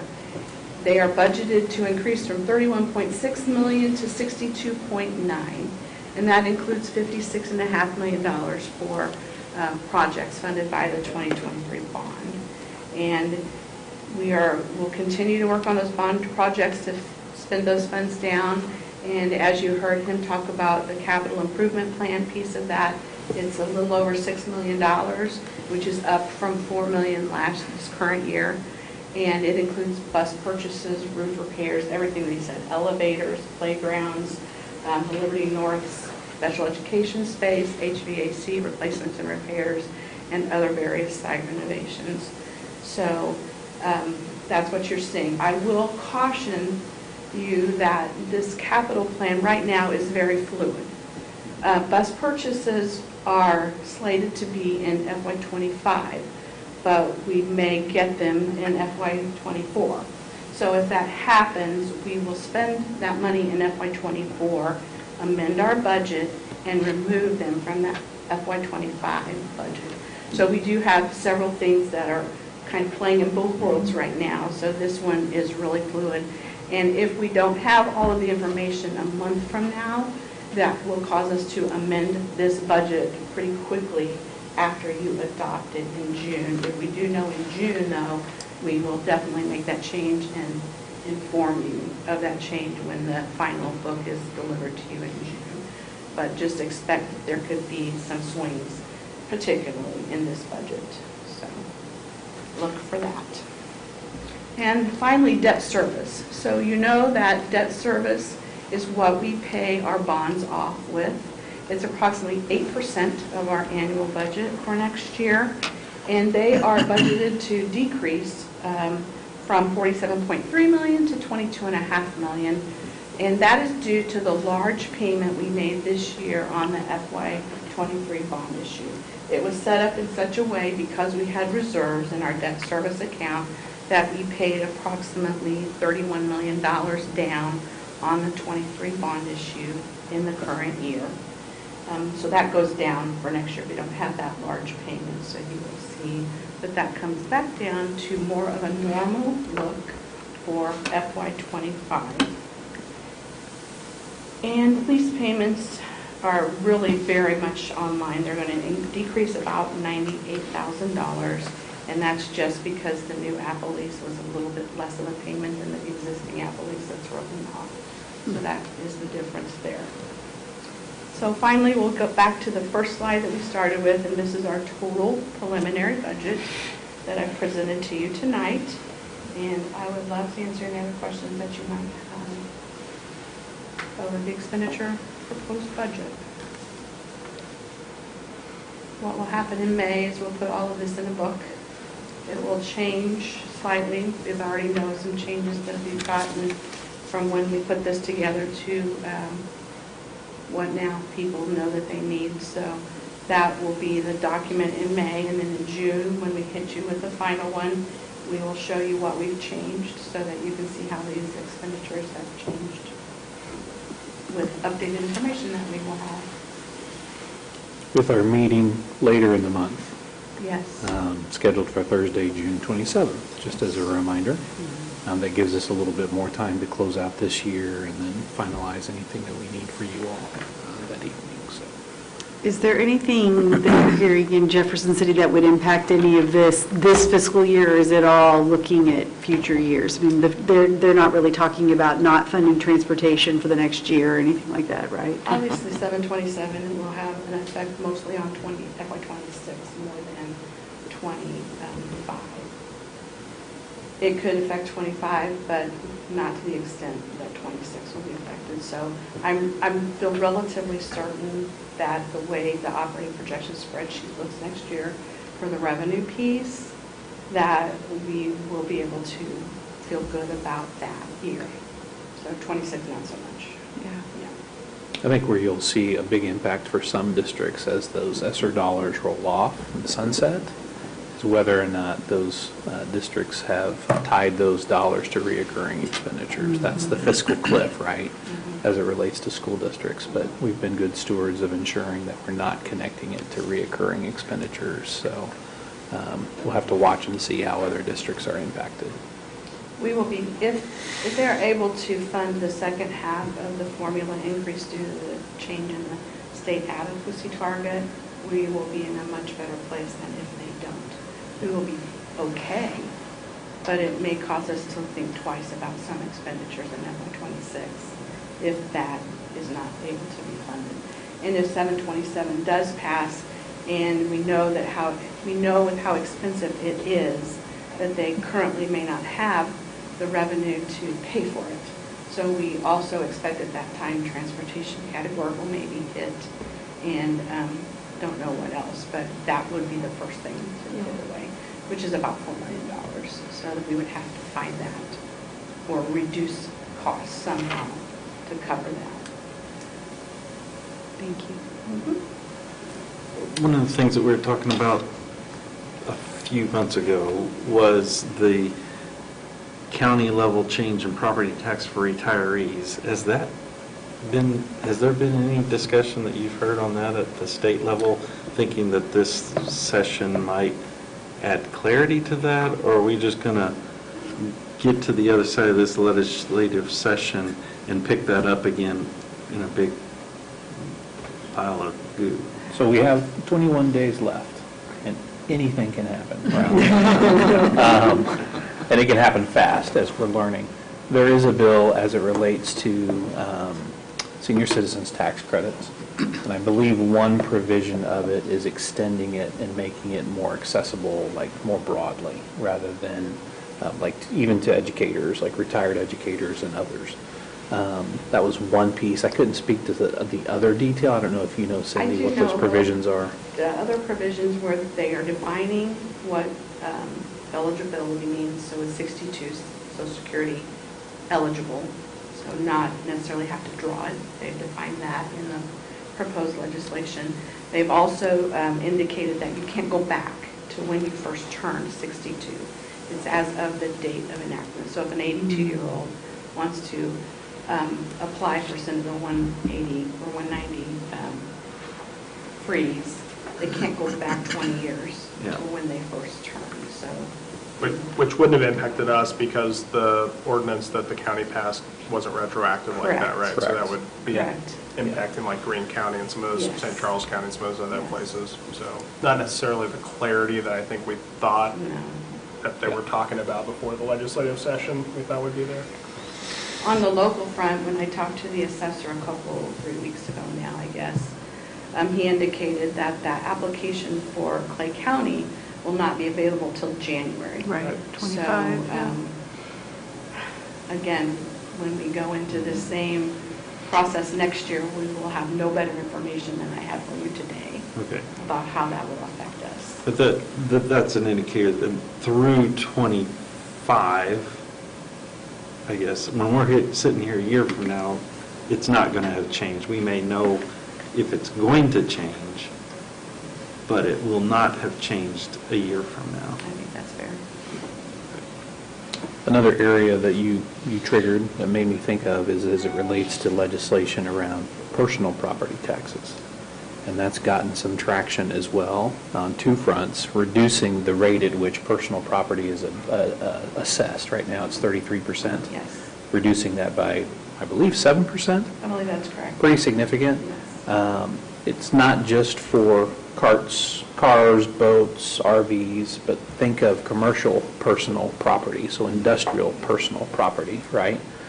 Sitting in places like LMV or Magna or Ford, where as that depreciates, you lose the value. Let's abate it, or let's assess it at a lower rate from that standpoint. So like it has implications for us, especially if it's tied up in economic development incentives and giveaways, right? So that's something that we've tried to message as well and let people know that it's not just solely on your home, boats, RVs, as far as those pieces tied to your own ownership. It applies to industrial property as well. So, as is the case, if that doesn't get through this session, my sense is it will be back in a subsequent session. So, something to watch as well. And again, in 21 days, anything can happen. That's fair. So between now and May, please let us know if you have any questions as we begin to kind of put the booklet together, as Cindy mentioned. And we'll have the month of June as well to be able to look at those pieces. Of course, we'll have our retreat in June as well prior to the June regular monthly board meeting. So any other questions of Ms. Sullivan? Thank you. Okay. Yes. Thank you. The next item then is our enterprise fleet management program, and we'll turn it over to Mr. Anderson to walk us through that. So before I start, apologize, but if you don't mind refreshing, because we've added a motion, because the 7 items that are there are the actual sign-off of the individual vehicle leases. Those were initially going to be inconsistent, but since we pulled it out, I think I'd feel better if we could recognize that. I also think just it's important to note that our lease agreement, which has been signed, it is in place overall for the program, kind of authorizes this anyway. So it's a little bit of a formality, but so I apologize to Denise kind of squeezing it on there. Hopefully that's not too much trouble. But so real quick, I'll try to run through this, but this is just to give an overview of this program. We did provide a Friday update a couple months ago that kind of went through this, and there's been 1 or 2 updates since. But we thought it'd be a good opportunity, especially with the action items beginning, to kind of walk through why we're doing this and kind of outline the program in a little bit of detail. So our team has been looking at something like this for a few years. The light fleet, which is about 50 vehicles, it's embedded in the transportation department, and it's just to be really blunt, it's a burden on them, and a white fleet's different from yellow fleet, and it's a hindrance to be able to properly maintain those vehicles and make sure we're kind of have a good program in place.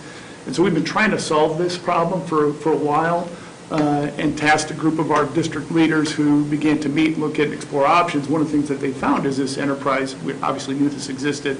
We started to talk to other districts that have this program in place and what their success has been.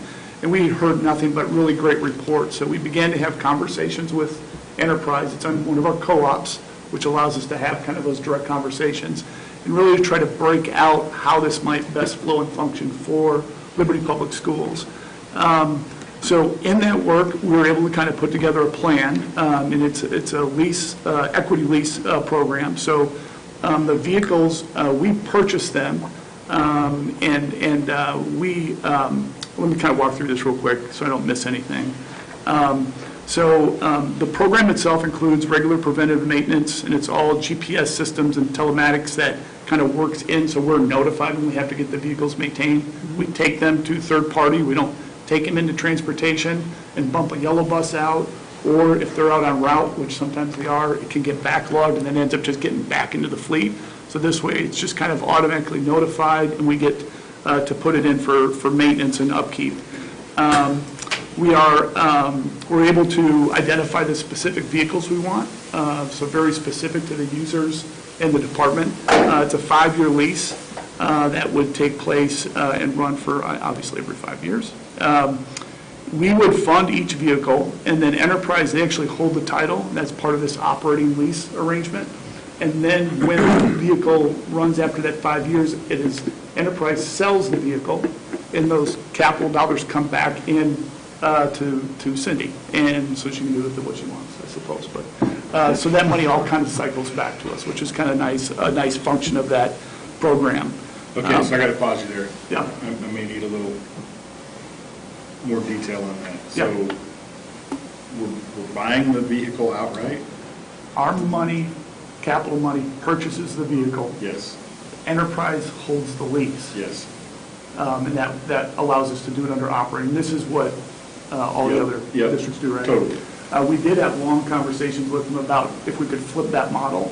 Yep. So the title was held by us, and what that option looks like, and it, just for a variety of reasons, it didn't play out. So yes, they hold the lease, and then when it comes time per the agreement, when it's time to sell, they sell it through their co-op and auction it, and then that money, whatever the value is, comes back to the district. Okay. So it's $10,000 vehicle. Terrible example, but keep it easy for me. That is a terrible example. An amazing bicycle.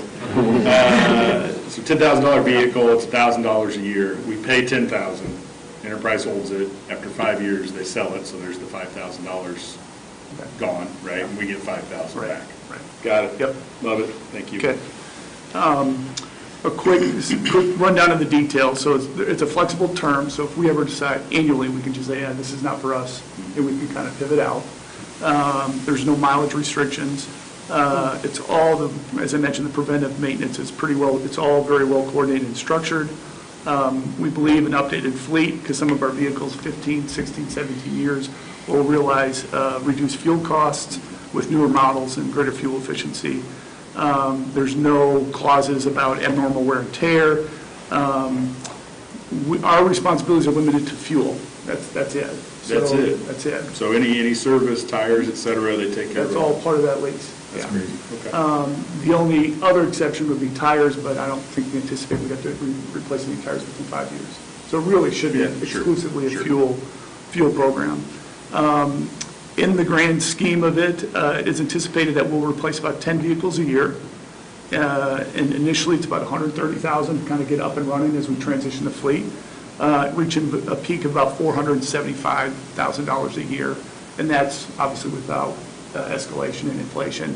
But that $500,000 is not that far off of what we have, we have to pay now to kind of keep our fleet up and running, and then all the maintenance costs, which are a pretty significant burden on the budget. So that's the annual fee versus the purchase of the vehicles. Correct. There's two different, there's the capital of purchasing, and then there's the annual fee for the lease program. Service.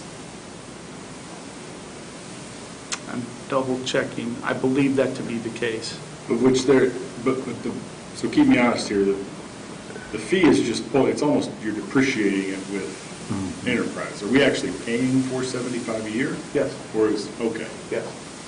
That would be the annual allotment. We will when everything's on. When it's all up. When everything's on. So we're going to pay vehicle costs, and then an additional $475 a year when everything's rocking and rolling.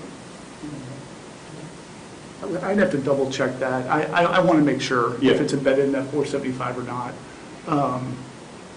But let me double check that on the actual terms of the agreement.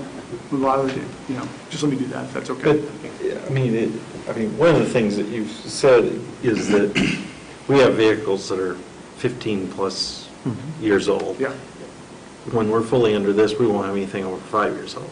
After we transition out, right, yeah. By the time we get That's right. get to that And- point. Yep. I mean, that's a big deal, like you said, even for just, do we have redundant vehicles? Because we have so many old ones that you got to have a couple. Yes, we couple of do, ones and to then make we've sure you had got one running. active conversations about what's that right level of redundancy. And then too, we have some summer needs that come up, so that there can be some swing in demand, but we will have sufficient that we hold back. Yeah.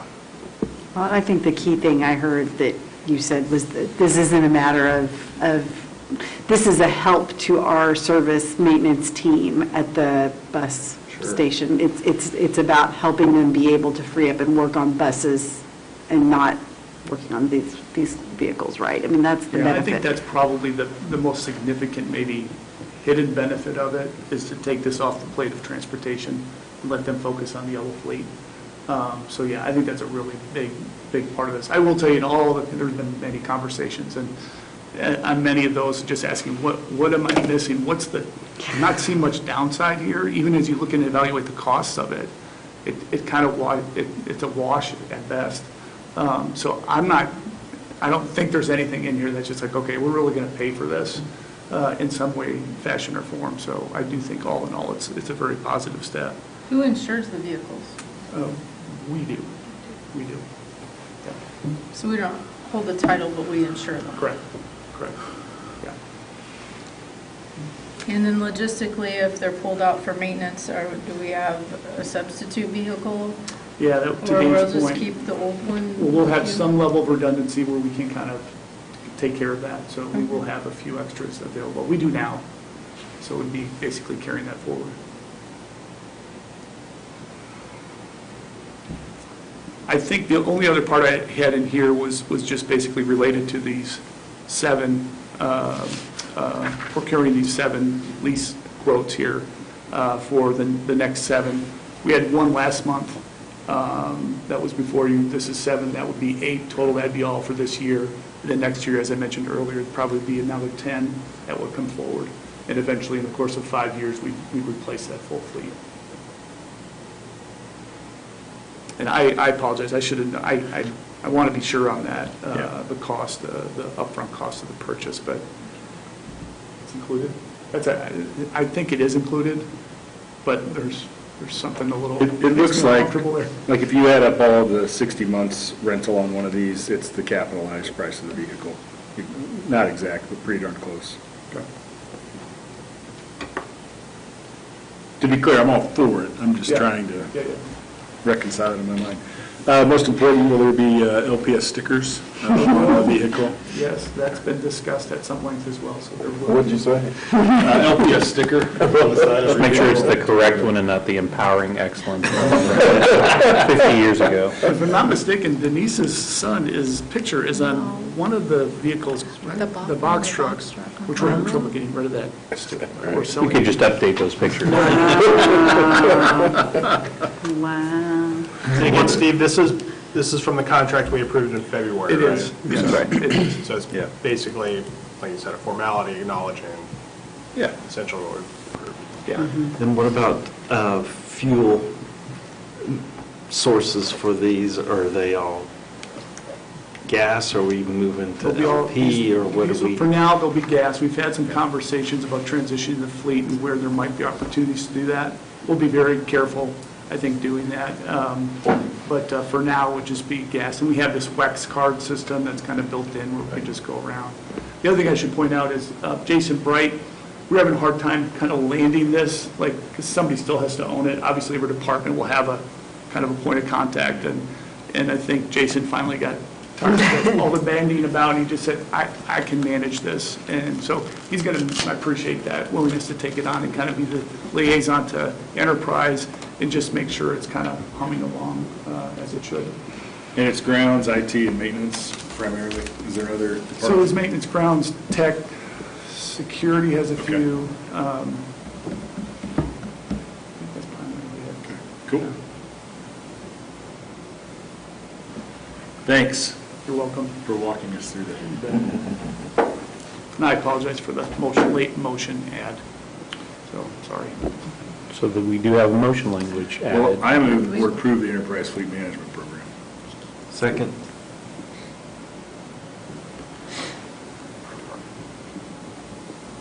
Nick, Yes. Jen, Yes. AJ, Yes. Dan, Yes. Drew, Yes. Karen, Yes. Angie. Yes. Motion carries. Okay, on to Board of Education. Legislation and advocacy, anyone? There were 4 of us who went down to the Capitol. Yeah, thanks for going. It was fun. Actually, talking to legislators, I think we all learned a few things. But it was equally exciting to get to see the North Nation by Design students who were there. They did a great job. I particularly enjoyed hauling 3 of them over to Senator Arthur's chambers. She wasn't there, she was on the floor, but her secretary was. Engaged them in conversation, they were amazing. They had great questions regarding Senate Bill 727. And so we even tried to get Senator Arthur off the floor, but she wasn't available. So I think they learned something, since they said they had not been to the Capitol. And I was like, I thought they all went. But apparently, I see Mr. Gates nodding his head no. But our North Nation by Design kids did a great job. Got lots of compliments. But we were also there to talk to some legislators. And AJ and I split a group, and Jen and Karen split a group. So we did attempt to speak to some of them. A number of legislators we met were former teachers. Well, at least 2 were. Mm-hmm. And so it caught my attention that they should be very well educated to education and what's important there. I wish I'd got more straightforward conversations, but I knew the room I was in, and so that's kind of life. My understanding is, if it's true, is there any bill that's been sent to the governor? At least that was true of last week, I think. No bill has been sent to him. I don't know. Is that- I believe so. I think it's the least Okay. number that there's So- ever, but I don't know if that means there's been no. I don't know. So in any case, it was an experience that I will remember. I thought it was good for us to go down. There was a good turnout for board members across the state, I think, and I think people were prepared to have relatively substantive conversations about 727 and other legislation. Jen? No, I agree. It was a good experience. I mean, I like the beginning, listening to, it's getting late in the night. The MSBA? Yes. Or Senator Esslinger. Yes. I mean, some of the speakers at the beginning were good for me to hear and listen to. Yeah. I think MSBA did a nice job. They did. They Getting did. us prepped to go up to the They Capitol. did. I think we're going to have some good representation in the new commissioner with her experience on both sides of it. And to add to that, the latest announcement from the state board appointments, so 2 new state board appointments, if you've not seen that. So that came out earlier last Friday from Governor Parsons' office. And does anybody else have anything else legislative, advocacy-wise? Upcoming meetings is listed. Can I just say that I think it's ridiculous that the summit is Monday, Tuesday? Yes. It's silly. There is a reason they changed it, and I suspect it's because that's the only time they can get the hotel. Oh, I'm sure that's what it is, which is Right. frustrating. It is. It I is. would be interested to see what their attendance is, because it's, Yep. And it's also way late in the summer. Typically, it's early in June. That's what I, yeah. And this Second year, week, it's, yeah. it's late. But also keep in mind, the MSBA conference in the fall is earlier than what it's been of late. It's in is mid-October. that Where's Crown it at? Center Is it at Kansas Downtown, City again? Crown Center, at Crown Center, in October? yeah. With no parking garage, right? Can you Well, take the Barney public Alice transit is going system, anyway, like everybody? right? So. Sorry, Nick. They said there's All right. plenty of other parking. How many thousand parking spaces in downtown Kansas City? Well, it depends on who you listen to. Any other board remarks? It has been busy. We have all been invited to many things. I'll be brief because it is getting late, but just mention the NSBA conference. Got an opportunity to hear Ruby Bridges. Yeah. And I think she was a 6-year-old in the first grade. It's a picture, Norman Rockwell picture. We tried, Dr. Tucker and I tried to pull up this picture and send it. I tried to send it to him. But in any case, we didn't succeed, Denise, we needed you. But that picture over there with 4 U.S. Marshals escorting her, she acknowledged a 6-year-old didn't know what was going on exactly. But she had to look back into her life. As a matter of fact, I think as a 9 to 12 years of age, she spent time with a psychologist, and that was preventive, I'm sure. Her life, she's been an advocate all of her life, and she becomes someone special. But that's quite a burden to carry. You think about in life, being that one and only child going to that school. I think she said for the entire year, if I recall correctly. So we really have to appreciate her. And then one course I would mention, I'm still thinking about it. It was called the criminalization of black girls in schools. And one of the statistics pointed out was that to every one white girl, 6.8 black children are expelled. Black girls are expelled, suspended in the nation. That's the numbers they had. And of course, there were a lot of other numbers. And there was a number of black women in there.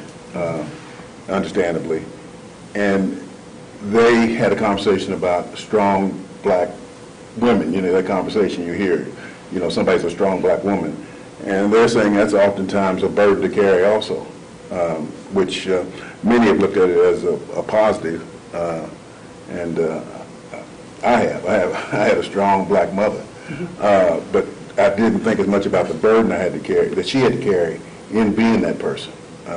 And how much it cost in terms of life and length of life even. So in any case, overall good experience. A lot of other classes that I competed, I kept saying to myself, why can't I be going to this other one? And a couple of them I split in two, I just had to. But it was a good experience. And we're going to try and download those handouts that were available and get those to you guys. Yeah. Some sessions had them, some sessions didn't, some sessions said we're putting them on there.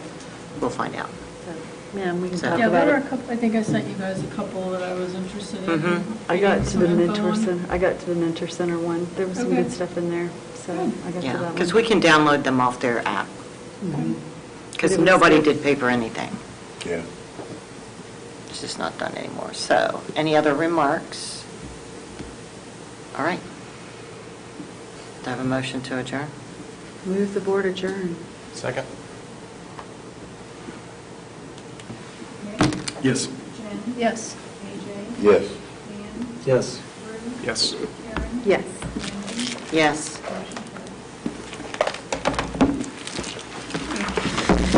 Thank you all.